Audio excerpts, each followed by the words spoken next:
ప్రజల సంక్షేమమే ధ్యేయంగా, ప్రజల అభివృద్ధి ధ్యేయంగా ఈరోజు కాంగ్రెస్ పార్టీ ముందుకు పోతున్న విషయాన్ని జీర్ణించుకోలేక ఏ విధంగా వాళ్ళు ఎట్లా ఏదైతే పదవిని కోల్పోయారో ఆ రోజు నుంచి ఒక ఫ్రస్ట్రేషన్లో ఉండి ఏ చిన్న విషయాన్ని కూడా దాన్ని గోరంతలు కొండంతలుగా చేసి మళ్ళీ పూర్తి వీడియోలు కూడా ప్రసారం చేయకుండా అక్కడో ముక్క ఇక్కడో ముక్క తీసి అతకబెట్టి మార్ఫింగ్ చేసి దాన్ని వేరే ఆలోచన అంటే వేరే మీనింగ్ వచ్చే విధంగా ప్రజల్లోకి పంపిస్తూ తప్పుడు ప్రచారం చేస్తున్నటువంటి ఈ బీఆర్ఎస్ పేడ్ బ్యాచ్ని దయచేసి వాళ్ళను నువ్వు కానీ ఇటువంటివి చేయడం మాన్పించకపోతే భవిష్యత్తులో చాలా ఇబ్బంది పడేటువంటి అవకాశం ఉంటుంది. ఎందుకంటే ఈరోజు మేము కోట్లాది రూపాయలు ప్రజలకు ఖర్చు పెట్టి ఒక్క రూపాయి కూడా డబ్బులు వాళ్ళ నుంచి ఆశించకుండా ఈరోజు మీరు చూస్తూ ఉన్నారు. ఈ 6 గ్యారంటీల విషయంలో కానీ, ఫ్రీ బస్సు విషయంలో కానీ, ఉచిత కరెంటు విషయంలో కానీ, మరి ఆరోగ్యశ్రీ విషయంలో కానీ, అదేవిధంగా మరి ఇంకా ఫీజు రియంబర్స్మెంట్ విషయంలో కానీ ఈ విధంగా ఈ ప్రభుత్వం వచ్చినాక తీసుకున్న ఇప్పుడు రైతు రుణమాఫీ కానీ, రైతు బంధు కానీ ఇటువంటివి మీరు ఒకసారి పరిశీలించినప్పుడు ఎక్కడా కూడా మేము కాంగ్రెస్ పార్టీ వాళ్ళకే ఇవ్వాలి అని ఎక్కడా కూడా మేము మాట్లాడలేదు, ఎక్కడ కూడా పార్షాలిటీ చూపించలేదు. అందరికీ కూడా అందాలి అనేటువంటి ఒక లక్ష్యంతో నిరుపేదలకు ఈరోజు ఇస్తున్న ఇందిరమ్మ ఇండ్లు కూడా మా ముఖ్యమంత్రి గారు పదే చెప్తా ఉన్నారు, మా హౌసింగ్ మినిస్టర్ గారు కూడా పదే చెప్తా ఉన్నారు.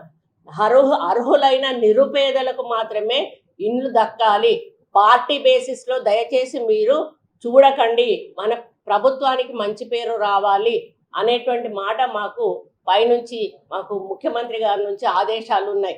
ఆ విధంగా మేము పార్టీలకు అతీతంగా ఈరోజు నేను రైతు రుణమాఫీ గురించి అడుగుతా ఉన్నా. టీఆర్ఎస్ నాయకులు ధైర్యం ఉంటే వచ్చి బయట చెప్పండి, మీకు ఎంతమందికి రైతుకు రుణమాఫీ అయింది, ఎన్ని కోట్ల రూపాయలు మీకు రుణమాఫీ అయింది, ధైర్యం ఉంటే కేటీఆర్ని అడుగుతా ఉన్నా, మీరే లిస్టు బయట పెట్టండి. అదేవిధంగా రైతు బంధు ఎంతమందికి పడ్డది మీరే లిస్టు బయట పెట్టండి. మేము ఎక్కడా కూడా ఆంక్షలు విధించలేదు, రైతు బంధు టీఆర్ఎస్ వాళ్ళకు పడొద్దు అని చెప్పేసి, రైతు రుణమాఫీ టీఆర్ఎస్ వాళ్ళకు కావద్దు అని చెప్పి. కాబట్టి మేము చేస్తున్న పరిపాలన ప్రజలకు అందరికీ కూడా అందుతున్న సమయంలో ప్రజల్లో ఈరోజు మేము సన్నబియ్యం అనేది కూడా ఇచ్చినప్పుడు వాళ్ళ మొహంలో ఆనందం చూసాం. ఈరోజు స్కూళ్ళల్లో పిల్లలకి మెస్ ఛార్జీలు, కాస్మెటిక్ ఛార్జెస్ పెంచినప్పుడు మటన్ పెడుతున్నాం, చికెన్ పెడుతున్నాం, వాళ్ళతో పాటు వెళ్ళి మేము భోజనం కూడా చేస్తున్న సందర్భంలో పిల్లల తల్లులు చాలా హ్యాపీగా ఉంటా ఉన్నారు. స్కూల్స్ డెవలప్మెంట్ విషయంలో కూడా మేము స్కూళ్ళు తెరవడమే ఫస్ట్ రోజే పుస్తకాలు ఇచ్చినాం, ఫస్ట్ రోజే వాళ్ళకి డ్రెస్సెస్ ఇచ్చినాం. స్కూల్స్లో రాకముందే స్కూల్స్ రిపేర్స్ చేపించి పెట్టినాం, టాయిలెట్స్ చేపించి పెట్టినాం. అదేవిధంగా మహిళలను ఈరోజు ముందుకు తీసుకొచ్చి మహిళా శక్తి క్యాంటీన్లు పెట్టి వాళ్ళ ద్వారానే కొనుగోలు కేంద్రాలను పెట్టి ఈ విధంగా మహిళలను కూడా ఎంకరేజ్ చేస్తూ ఉన్నాం. ఈరోజు మేము జాబ్ మేళాలు పెట్టి యువకులకు జాబ్స్ ఇప్పిస్తూ ఉన్నాం. యువ వికాసం పెట్టి ఈరోజు వాళ్లకు 60,000 మందికి దాదాపుగా యువ వికాసం కింద మేము లోన్లు ఇప్పించే కార్యక్రమం చేస్తూ ఉన్నాం. వీటన్నిటిలో మేము ఎక్కడన్నా టీఆర్ఎస్ వాళ్ళని పక్కన పెట్టండి, కాంగ్రెస్ వాళ్ళను చెయ్యండి అని చెప్పి మేము అడుగుతూ ఉన్నామా? ఎందుకు అడుగుతున్నా అంటే ఇప్పటికీ కూడా మన సెక్రటేరియట్లో చాలా వరకు సెక్రటేరియట్ మొత్తం కూడా చెడగొట్టిపోయినారు. వాళ్ళు చెడగొట్టిపోయి ఈరోజు మేము ఏదైనా మాట్లాడాలన్నా కూడా కొన్ని చోట్ల మాట్లాడలేనటువంటి పరిస్థితి ఉంది. ఇప్పుడు సెక్రటేరియట్ స్టాఫ్ కూడా చాలా చెడగొట్టిపోయినారు వాళ్ళు. ఇప్పుడు వాళ్ళు ఏమంటారు, వాళ్ళు చేసింది వాళ్ళు మా మీద రుద్దే ప్రయత్నం చేస్తూ ఉన్నారు. మీరు పర్సంటేజీలు తీసుకున్నారు, మీరు పర్సంటేజీలు లేని పనులు చేయలేదు, మీరు సెలెక్టెడ్ ఫైల్స్ను మాత్రమే మీరు తీసుకొచ్చి మీరు సంతకాలు పెట్టారు. ఈరోజు నేను ఒక్కటే అడుగుతా ఉన్నా, మీరున్నప్పుడు ఏసీబీ కేసుల ఫైల్స్ ఏమన్నా ఒకటన్నా క్లియర్ చేశారా? చాలా వందల ఫైల్స్ పెండింగ్ ఉన్నాయి. దానికి ఒక రూలు రెగ్యులేషన్ ఉంటుంది. ఒక 6 నెలల తర్వాత వాళ్ళని రీఇన్స్టేట్ చేయాలి. అటువంటివి వాళ్ళకి అవసరం లేదు. ఎందుకంటే వాళ్ళకి డబ్బులు వచ్చే, పర్సంటేజ్లు వచ్చే పెద్ద పనులను తీసుకొని ఈరోజు కోట్ల రూపాయలు వాళ్ళు దండుకొని ఈరోజు కోటీశ్వర్లై. నేను ఒక చిన్న మాట, అది నేను జనరల్గా వాడినటువంటి మాటను దాన్ని కాంగ్రెస్ వాళ్ళకి ఆపాదిస్తున్నారు. నేను కాంగ్రెస్ మంత్రులు అనేటువంటి మాట ఎక్కడ కూడా జనరల్గా మంత్రులు అనేటువంటి మాట మాట్లాడినా. అందరూ అని కూడా మాట్లాడలేదు, జనరల్గా మంత్రులు అని మాట్లాడినా. మాట్లాడిన దాన్ని ఎవరి ఆలోచనను బట్టి వాళ్ళు దాన్ని అర్థం తీసుకోవచ్చు. అంటే ఇక్కడ టీఆర్ఎస్ వాళ్ళ మైండ్ను బట్టి వాళ్ళు దాన్ని అర్థం చేసుకొని నేనేదో తప్పు మాట్లాడినా మా మంత్రులు అవినీతి చేస్తూ ఉన్నారు అనే పద్ధతిలో నేను మాట్లాడినా అని చెప్పి ట్రోలింగ్ చేయడం చాలా బాధాకరం. వెంటనే దాన్ని ఆపాల్సిన అవసరం ఉన్నది. లేకపోతే నేను సైబర్ క్రైమ్ వాళ్ళకి తప్పకుండా నేను కంప్లైంట్ ఇస్తాను. ఇది ఎట్లా అంటే తొండముదిరి ఊసర వెళ్ళి అయినట్టుగా ఈ టీఆర్ఎస్ ట్రోల్స్ ఏవైతే ఉన్నాయో, టీఆర్ఎస్ పేడ్ బ్యాచ్ ఏదైతే ఉందో వాళ్ళు మరీ దారుణంగా, కనీసం వాళ్ళు మనుషుల పశువులా కూడా అర్థం కానటువంటి పరిస్థితిలో వాళ్ళు ఉన్నారు. వాళ్ళకు కుటుంబాలు ఉన్నాయి, వాళ్ళకు అక్కా చెల్లెళ్ళు ఉన్నారు, వాళ్ళకు ఫ్యామిలీస్ ఉన్నాయి. అటువంటి వాళ్ళు కనీస మన ఇంగిత జ్ఞానం కూడా లేకుండా పిచ్చి పిచ్చిగా రాయడం అనేది చాలా బాధాకరం. అందులో ఎడ్యుకేటెడ్స్ యుఎస్ నుంచి రాస్తూ ఉన్నారు, లేకపోతే దుబాయ్ నుంచి రాస్తూ ఉన్నారు.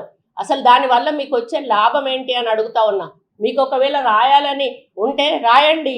ఇన్ని కోట్ల రూపాయలు రుణమాఫీ చేసింది కాంగ్రెస్ పార్టీ, ఇన్ని కోట్ల రూపాయలు రైతు బంధు ఇచ్చింది కాంగ్రెస్ పార్టీ, ఇంతమంది ఉచిత బస్సు ప్రయాణం చేశారు, ఇంతమందికి ఈరోజు రేషన్ కార్డు ద్వారా బియ్యం అందుతున్నాయి, ఇంతమందికి పిల్లలకి ఈరోజు కాస్మెటిక్స్ అవన్నీ కూడా మరి ఛార్జీలు పెంచడం జరిగింది. రేపు 200 కోట్లతోటి ఒక్కొక్క కాన్స్టిట్యున్సీలో మరి రెసిడెన్షియల్ స్కూల్స్ కూడా మేము నిర్మించబోతా ఉన్నాం.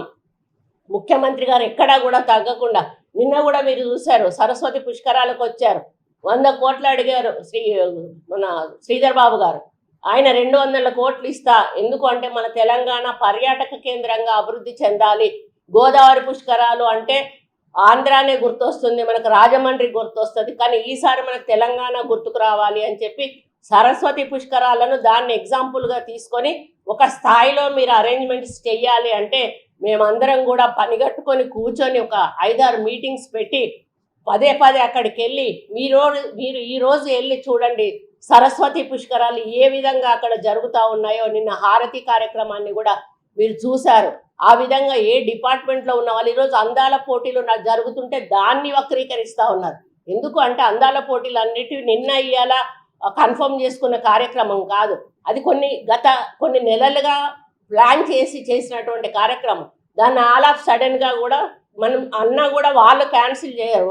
వరల్డ్కి సంబంధించిన ఎవరైతే ఆర్గనైజర్స్ ఉన్నారో, కాబట్టి మనం అక్కడ ఆతిథ్యం ఇచ్చే వాళ్ళమే, మనము అది నడిపించే వాళ్ళం కాదు. ఆతిథ్యం ఇస్తేనే ఈరోజు ఒక పక్క యుద్ధం జరుగుతూ ఉంటే వీళ్ళు అందాల పోటీలా అని చెప్పేసి అన్నటువంటి మాట మాట్లాడుతూ ఉన్నారు. నిజంగా మీరు మంత్రులుగా చేసిన వాళ్ళు మీకు కనీసం ఇంగిత జ్ఞానం ఉండాలి, మీకు కనీసం ఆలోచన అనేది ఉండాలి. ఏదేంటి అనేది మీరు మాకు సజెషన్స్ ఇవ్వాలి. కానీ మేము చేసే వాటిని తప్పు పట్టే కార్యక్రమమే పనిగా పెట్టుకొని కదిలినా, కూర్చున్నా, నిలబడ్డా, నవ్వినా, ఏడ్చినా, ఏది చేసినా కూడా కావాలని అదే పనిగా పెట్టుకున్నప్పుడు నీకు అన్ని తప్పులే కనిపిస్తాయి. రామ అంటే మంచోడికి రాముడిలాగానే అనిపిస్తుంది, అదే చెడ్డోడికి రామ అంటే బూతు పదంలాగా అనిపిస్తుంది. అంటే ఈరోజు టీఆర్ఎస్ వాళ్ళకు కాంగ్రెస్ వాళ్ళు ఏది మాట్లాడినా కూడా ఒక బూతులాగా వినిపిస్తూ ఉంది. కాబట్టి వాళ్ళు కావాలని పదే మమ్మల్ని ట్రోల్ చేసే కార్యక్రమం చేస్తూ ఉన్నారు. కాబట్టి నేను ఒకటే అడుగుతూ ఉన్నాను, నిన్న నేను ఒక 4.5 కోట్ల కాలేజ్ బిల్డింగ్కి నేను ఫౌండేషన్ వేసిన తరుణంలో నేను డెవలప్మెంట్ కోసం అడిగాను. మామూలుగా ఎవరైనా కొంతమంది కూడా అనలేదు, ఎవరైనా మంత్రులు డబ్బులు తీసుకుంటారు కావచ్చు అనేటువంటి మాట ఎవరైనా అన్నప్పుడు అందులో మీరు కూడా ఉంటారు, ఓన్లీ కాంగ్రెస్ వాళ్ళు ఉండరు. ఇప్పుడు కాంగ్రెస్ వాళ్ళని మీరు నిరూపించండి, ఒకవేళ తీసుకుంటే నో ప్రాబ్లం. ఎక్కడా కూడా ఒక పైసా కూడా ఈరోజు కాంగ్రెస్ ప్రభుత్వం వచ్చిన తర్వాత అవినీతి జరగట్లేదు కాబట్టే మీరు మా మీద అవినీతి చల్లే ప్రయత్నం చేస్తూ ఉన్నారు. కాబట్టి మీకు అది అలవాటుగా ఉంది కాబట్టి వెంటనే మీరు దాన్ని క్యాచ్ చేసుకొని దాన్ని ట్రోల్ చేయడం స్టార్ట్ చేసిండ్రు. ఈరోజు మీరు కవితకు ఏమన్నది, నాకు ఇల్లే లేదు అని అన్నది.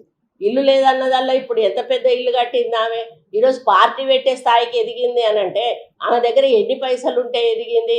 మరి మన కేటీఆర్ రామారావు గారు కూడా మా నాన్నకు కూడా సొంత ఇల్లు కూడా లేదు, చిన్న ఇల్లు ఉన్నది అని అన్నాడు. ఆయన మరి ఇన్ని 100 ఎకరాలలో ఫామ్ హౌస్ ఎట్లా కట్టిండు.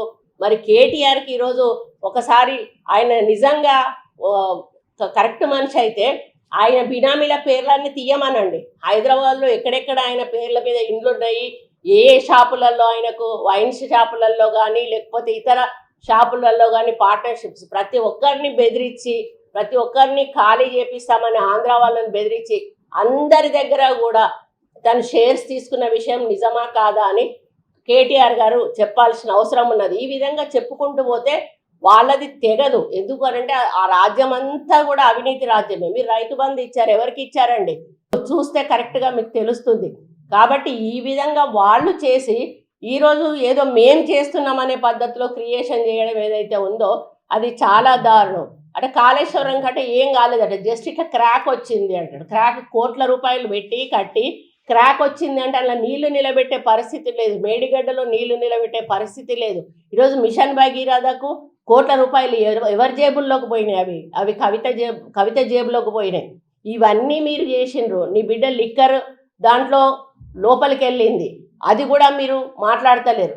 ఇవన్నీ మీరు చేసి ఈరోజు నేనేదో చిన్నగా మామూలుగా మాట్లాడుతూ జనరల్ టాపిక్లో నేను మాట్లాడిన దాన్ని ఒక పర్టికులర్ టాపిక్గా తీసుకొని కాంగ్రెస్ వాళ్ళకి ఆపాదించి ఇది వీళ్ళు చేస్తూ ఉన్నారు అనేటువంటి మాట మాట్లాడడాన్ని నేను తీవ్రంగా ఖండిస్తూ ఉన్నాను, గర్హిస్తూ ఉన్నాను, హెచ్చరిస్తూ ఉన్నాను. ఇంకొకసారి ఇటువంటి పిచ్చి పిచ్చి అంటే ప్రకటనలు చేసి ఈ యొక్క సోషల్ మీడియాలలో ట్రోల్స్ చేసి యూట్యూబ్లలో ట్రోల్స్ చేసి ఇటువంటి తప్పుడు కార్యక్రమాలు చేస్తే మరి పక్కన ఆంధ్రప్రదేశ్లో మీరు చూసే ఉంటారు. అంతకుముందు చంద్రబాబు నాయుడు వాళ్ళ మీద చాలా ట్రోల్స్ వైఎస్ఆర్సీపీ వాళ్ళు చేశారు.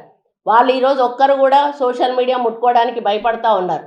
అటువంటి పరిస్థితి దయచేసి మీరు తెచ్చుకోకండి. ఎందుకంటే మేము ఇంకా సంయమనం పాటిస్తూ ఉన్నాం, ఇంకనైనా మారుతారేమో అని. మారకపోతే మాత్రం దానికి మీకు మీరుగా మరి మీ యొక్క